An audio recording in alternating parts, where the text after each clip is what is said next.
wanted to talk about the rise of career psychosocial stress, not to be confused with career trauma. So, I wanted to bring this up because I think it's important that we have a super candid conversation pertaining to the root cause of what's held you back, why you may have felt resistance in the job search, why you might have self sabotaged, and ultimately the psychological weight that having some sort of monumental event, because I can't say trauma, may have placed on you. So here's the thing, I've been career coaching for several years. Throughout this time, the people that come to me, it's always been in between jobs. And it's professionals who really want to land an amazing job opportunity. And they think that what's getting in the way are the right words. Either they're not saying the most compelling career narrative, or they feel as if their resume is just not doing anything for them. And so that's the impetus for really booking a conversation with someone like me. But what I want to reveal is that behind the scenes, the reality is that there's a lot more than meets the eye. There's a lot more behind the scenes of inner work that needs to get done to be in a position where you feel extremely confident, extremely worthy of your own trust, and like you have enormous self esteem that is required when you are competing against people that might not have been as affected as yourself by something that happened at work and really called into question their ability to be an effective marketer, an effective people leader, an effective whatever. Right. So here's where my my undergrad psychology degree comes into play.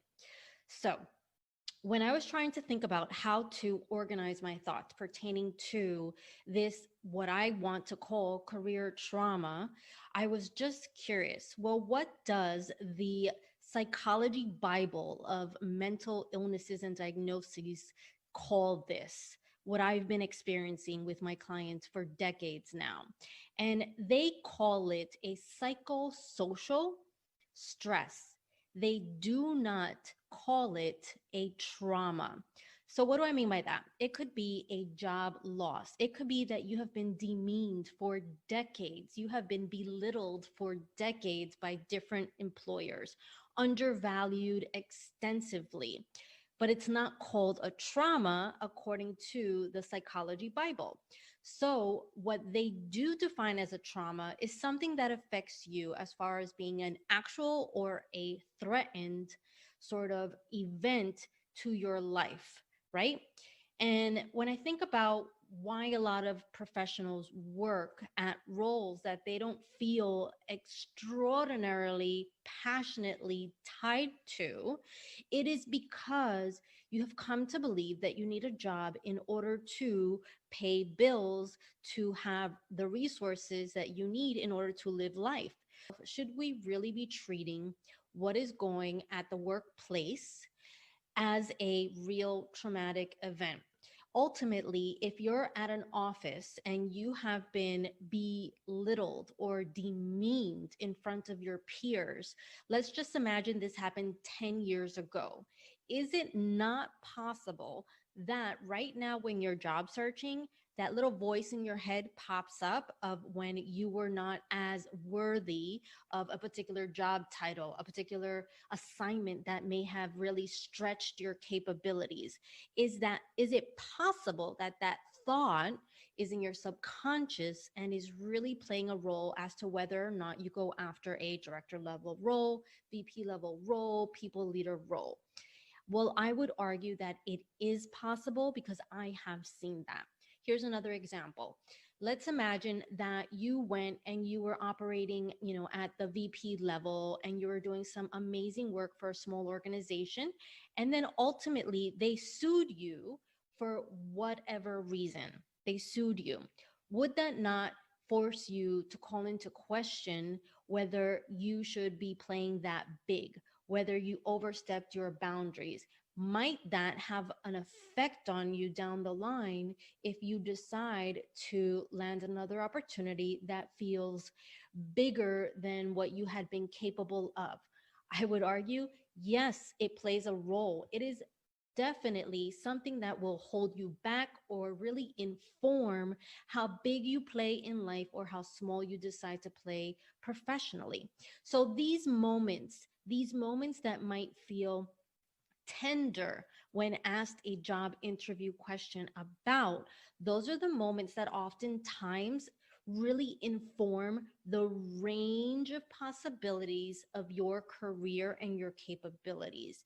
And a lot of times that range feels inelastic because you have been told, no, that is truly what is within your realm of possibilities. You can either stay in your sector, or you're only worthy of a contract job, or you can only, make these sort of decisions, but nothing more and nothing less. Let's just imagine. If you have been in a career, if you've been working for more than a decade, it is 100% certain that at some point, whether it was a job loss that came abruptly, whether you were somehow traumatized in terms of feeling like you were lesser than or unseen in a room, or whether you were recently fired, not let go, but really fired for something for whatever reason, those things absolutely leave psychological scars.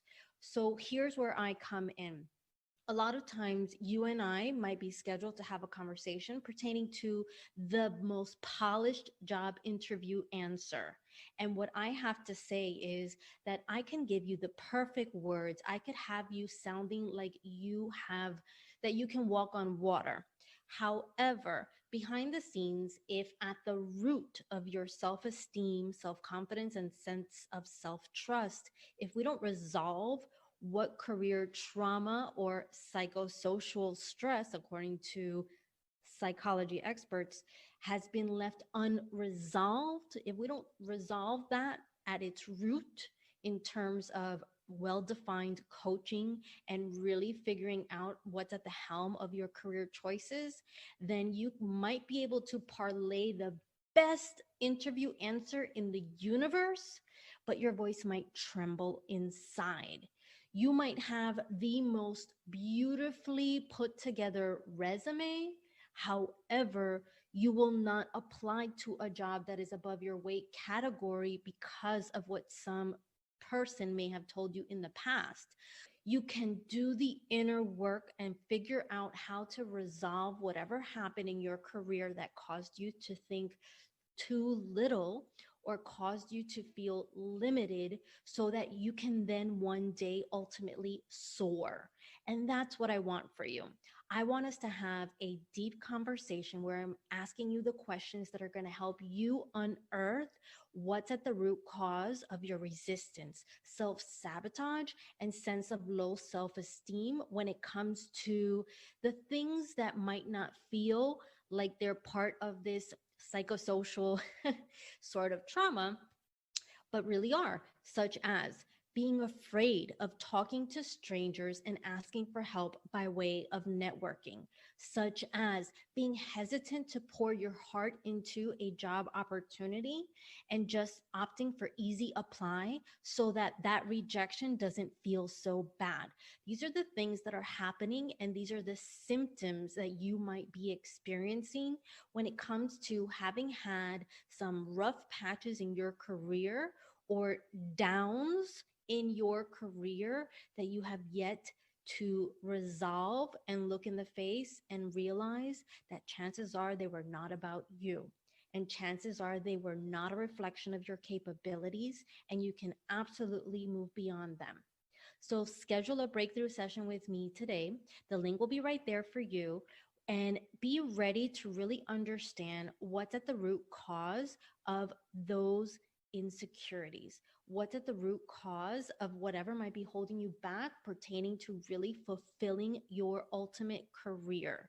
And why is it that you actually are enough?